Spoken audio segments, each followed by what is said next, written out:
Добрага дня, сябры! Набліжаецца чароўнае летняе свята купалле. Існуе шмат легенд і паданняў пра гэта свята. Я спадзяюся, што вы аб гэтым ведаеце, ужо чыталі. А я хачу сёння пазнаёміць вас з казкай, якая называецца «Купалле». Напісала яе беларуская пісьменніца Раіса Баравікова.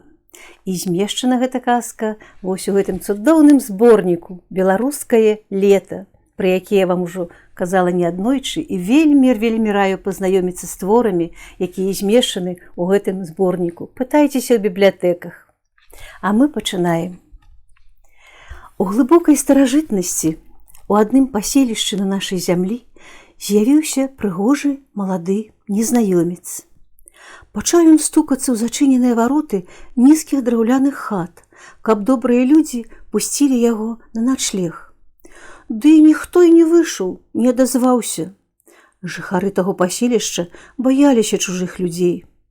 Але вось самая нізенькая хатка і вароты ў высокім плоце расчыненыя. Зайшоў незнаёмец у хату. Прывітаўся, звярнуўся да гаспадара. «Ці дазволіце пераначаваць у вас? Збіўся з дарогі. Адпачыць трэба». «А, адначуй», – сказаў гаспадар. І сказаў жонцы: «Дай яму кажух, няхай пасцеліцца на лаве». Тут ужо здзівіўся незнаёмец. Запытаўся: «А чаго ж вы нават не запыталіся? Хто я, адкуль я, можа, я разбойнік з вялікай дарогі, а вы адразу на начлег пускаеце». «Ды ўсё роўна нам, хто ты», – адказала гаспадыня. «Свету ў акне не бачым, жыцця няма ніякага, усё захінула нам бяда. Дочачка наша адзіная, ад нараджэння хварэе, на ножкі не ўстае». Незнаёмец задумаўся, уздыхнуў, але прамовіў бадзёра: «Я адразу заўважыў, што ў вашай хаце пануе смутак і беднасць вялікая. Але ўсё гэта паправіць можна. Толькі верце і слухайцеся мяне». «Ты», – звярнуўся ён да гаспадара, – «збяры ўсё непатрэбнае і распалі за сядзібай вогнішча. Няхай гаспадыня твая над гэтым агнём прасушыць сарочку вашай дзяўчынкі. І як толькі яна апране яе, дык і ўстане на ножкі адразу. Хвароба адступіцца. А ты, – сказаў ён гаспадыні, – пасля гэтага на луг ідзі, назбірай зёлак самых розных, багатак, руты, васількоў, купены.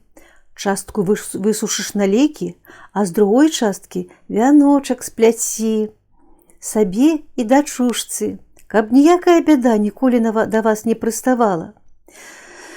Ну, і апошняе, – паглядзеў ён на гаспадара, – як толькі сцямнее сёння, праз балота ідзі ў пушчу, у самы гушчар. Сённяшняй ноччу папараць зацвіце. Здолееш гэтую кветку сарваць, самым празорлівым чалавекам станеш. Будзеш разумець мову птушак, звяроў, кветак і траў. Зямля перад табой будзе расхінаць свае нетры, багацце ў іх вялікае знойдзеш. Будзеш ісці ў пушчу, дрэвы перад табой расступацца будуць, стануць пераходзіць з месца на месца, але ты нічаму не дзівіся. Старайся агеньчык папараць кветкі ўгледзець і руш да яе, што б табе не перашкаджала». Сказаў гэта незнаёмец, расклаў кажух на лаве і заснуў моцным сном. А назаўтра, як толькі развіднела, сонца ўставала вясёлае. Незнаёмец прачнуўся і пабачыў, што і гаспадары той хаты надзвычай радасныя. Гаспадыня у прыгожым вянку завіхалася каля стала, а маленькая дзяўчынка бегала каля яе і таксама была ў вяночку. А гаспадар сядзеў за сталом з выглядам, быццам гэтай ноччу спазнаў таямніцы свету. «Бачу, вы ўсё зрабілі, як я вам казаў», радасна адгукнуўся, засміхаўся незнаёмец. Зрабілі, зрабілі, адгукнуўся радасна гаспадар і тут жа запытаўся: але як жа гэта ўсё здарылася? Атрымліваецца, што вогнішча дапамагло, дачушка на ножкі ўстала. І дрэвы сапраўды перада мною расступаліся. Што ж гэта такое было сённяшняй ноччу? Купалле, весела адказаў незнаёмец. Называйце гэта купаллем і святкуйце яго штогод. У гонар жыцця, квітнення зямлі, яснасці і цеплыні сонца. З тых далёкіх часоў і жыве ў Беларусі гэта надзвычай прыгожае летняе свята купалле, якое прыйшло да нас ад продкаў, поўнае паэзіі, таемнасці і хараства. Адзначаецца яно ў ноч 6 на 7 ліпеня, калі ўсё квітнее вакол, калі кожны хоча знайсці сваю купальскую кветку шчасця. Жанчыны збіраюць цудадзейныя лекавыя зёлкі, дзяўчаты звіваюць прыгожыя вянкі і варожаць на іх, пускаючы на ваду.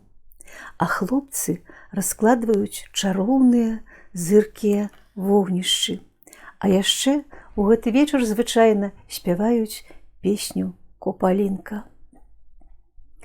Купалінка, купалінка, тёмная ночка, тёмная ночка, а дзе ж твоя дочка?